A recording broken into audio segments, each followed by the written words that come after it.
మన ప్రభు అయిన యేసుక్రీస్తు నామములో మీ అందరికీ శుభములు తెలియజేయచ్చు ఉన్నాను. ప్రియ దైవజనమా, షారోన్ మన్నాలో భాగముగా ఈ దినం మరొక వాక్య భాగమును ధ్యానించుకుందాము. కొరింథీయులకు రాసిన 2వ పత్రిక 5వ అధ్యాయము 3వ వచనము. ఈ గుడారములోనున్న మనము భారము మోసుకొని మూల్గుచున్నాము. ప్రియ దైవజనమా, మానవ జీవితంలో ఈ దేహములో ఉన్నంత కాలము మానవుడు అనేక భారములను మోసుకొని మూలుగుతూ ఉన్నట్లుగా వాక్యము తెలియజేస్తూ ఉంది. ప్రియ దైవజనమా, మన దైనందిన జీవితాలలో మనము గమనించినట్లయితే అనేక భారముల వలన నలిగిపోతూ ఉన్న పరిస్థితులను ఎదుర్కొంటూ ఉంటాము. కుటుంబ భారము, ఒంటరిగా మోయవలసిన పరిస్థితులు, వ్యాపార భారము, నష్టాలలో భరించవలసిన పరిస్థితులు, పనుల భారము, విస్తారమైన పనుల భారముతో ఒత్తిడిని ఎదుర్కొన్న సందర్భాలు, కరువు భారము, జీవితంలో ఏదో ఒక విషయములో కొదువను కలిగి కరువును అనుభవిస్తూ ఆ భారమును మోయవలసిన పరిస్థితులు, వ్యాధి భారము. ఆయా సందర్భాలలో మానవ జీవితాన్ని కలచివేస్తూ ఉండడం మనం చూస్తూ ఉంటాము. వ్యాజ్య భారము, అనేక రకములైన వ్యాజ్యములతో నలిగిపోతున్న పరిస్థితులు ఎదురవుతూ ఉంటాయి. ఒక నాయకుడిగా జనుల భారము భరించలేని పరిస్థితులు రుచి చూస్తూ ఉంటాము. ఒక అధికారిగా అధికార భారమును మోస్తూ ఉంటాము. ఇంకా చూసినట్లయితే యోబు ప్రస్తావించినట్లు నాకు నేనే భారము అనుకునే పరిస్థితులు కూడా మానవ జీవితంలో ఎదురవుతూ ఉంటాయి.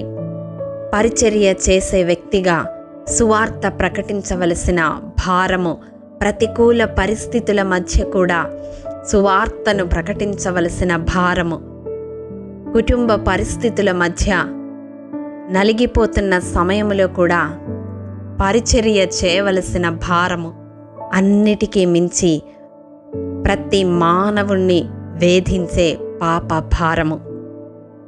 ఇన్ని రకాల భారములు మనిషి తన జీవిత కాలములో ఆయా సందర్భాలలో మోసుకొని మూలుగుతూ ఉండడం ప్రతి ఒక్కరము ఆ అనుభవాన్ని రుచి చూసిన వారమే.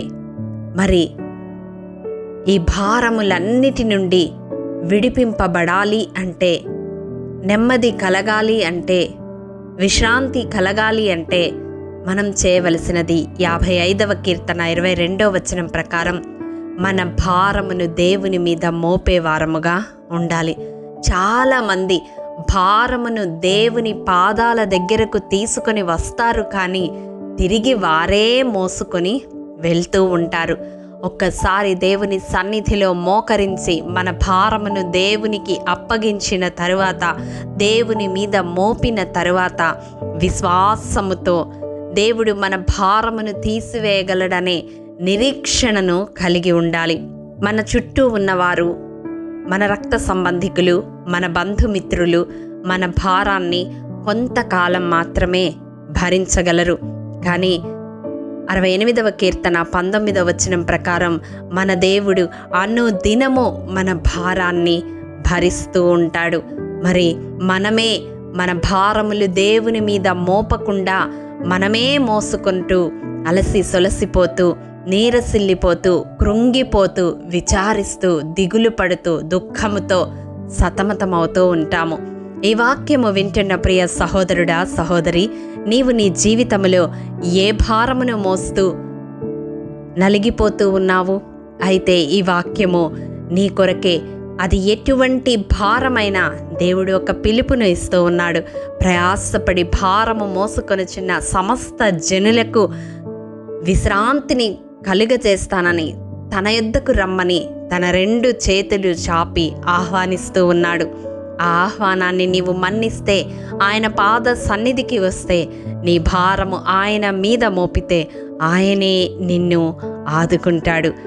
ప్రతి భారము నుండి నిన్ను విడిపిస్తాడు. నీకు నెమ్మదిని దయచేస్తాడు. నీకు విశ్రాంతిని కలుగజేస్తాడు. మరి అటువంటి తీర్మానము తీసుకుంటే ఈ ప్రార్థనలో ఏకీభవించాలని ప్రభు పేరట మనవి చేస్తా ఉన్నాను. మా స్తుతికి రక్షణకు కారణభూతుడైన మా ప్రియ పరలోకపు తండ్రి, నీ పరిశుద్ధ పాదములకు వందనాలు, స్తుతులు, స్తోత్రములు దేవా.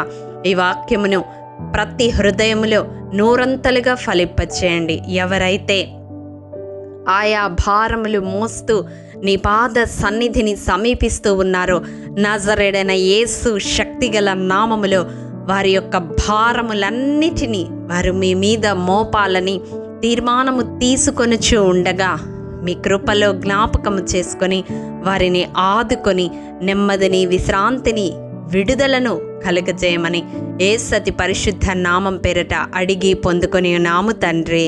ఆమేన్.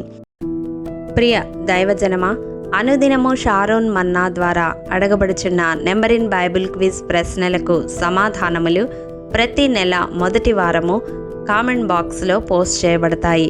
కాబట్టి గమనించి మీకు తెలియని ప్రశ్నలకు సమాధానములు తెలుసుకొనగలరని ప్రభు పేరట మనవి చేయుచూ ఉన్నాము. ప్రియ దైవజనమా, ఈ దినం నెంబర్ ఇన్ బైబిల్ క్విజ్ ప్రశ్న: అహాబు యొక్క 70 మంది కుమారుల తలలను తీసుకొని రమ్మని షోమ్రోను పట్టణపు పెద్దలకు, అధిపతులకు, అహాబు పిల్లలను పెంచిన వారికి ఆజ్ఞ ఇచ్చినది ఎవరు? మీ సమాధానం మాకు తెలియజేస్తారు కదూ. ప్రభు కృప మనందరికీ తోడైండునుగాక. ఆమేన్. ప్రియ దైవజనమా, ఈ దినము జన్మదినము, వివాహ దినము జరుపుకుంటున్న వారికి షారోన్ గ్రూప్ తరపున హృదయపూర్వక శుభాకాంక్షలు తెలియజేయుచూ ఉన్నాము. దేవుడు శ్రేయస్కరమైన ఆశీర్వాదములతో ఈ సంవత్సరాది నుండి సంవత్సరాంతము వరకు మిమ్ములను నింపాలని ప్రార్థిస్తూ ఉన్నాము. ఆమేన్.